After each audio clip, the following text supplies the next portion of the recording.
હવે જો ઉધરસ વારંવાર થઈ રહી છે અને તમને કોઈ ઉપાય કામ નથી આવી રહ્યા, તો આજના આ સમાચાર તમારા માટે છે.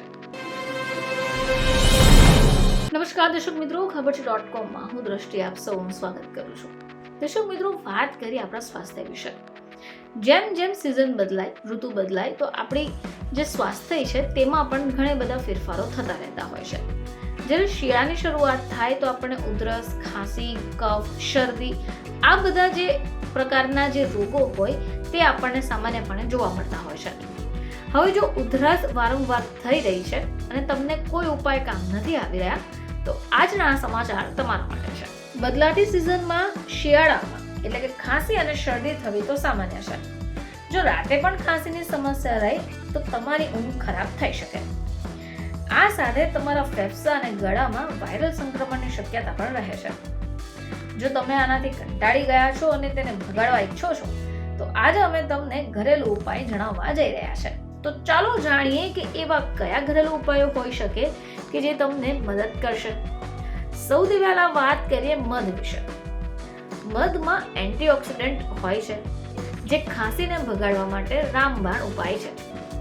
હવે જો તમે મધને સાદું અથવા આદુની સાથે પણ લઈ શકો, પરંતુ ચોક્કસ ધ્યાન રાખવું જોઈએ કે નાના બાળકોને આપણે મધ ન ખવડાવવું જોઈએ. વાત કરીએ આપણા રસોડામાં મળતી હળદર વિશે. આપણે સૌ કોઈ જાણીએ છીએ કે હળદર એન્ટીવાયરલ, એન્ટી ઇન્ફ્લેમેટરી છે અને એન્ટીબેક્ટેરિયલ પણ છે. હળદરને એક જડીબુટ્ટી માનવામાં આવે છે. હવે જો તમારે ઉધરસને ભગાવી છે તો 1 ચમચી હળદર 1 ગ્લાસ નારંગીનું જ્યુસમાં મિક્સ કરી દો.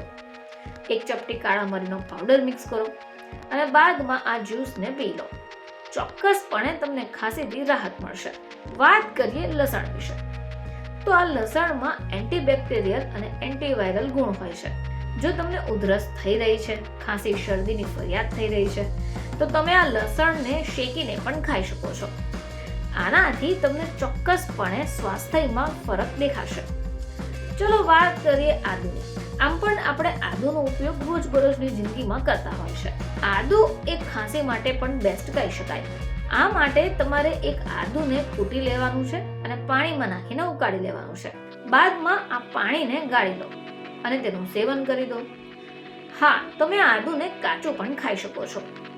ખાંસી દૂર કરવાનો સારો અને સૌથી અસરકારક ઉપાય આદુ છે.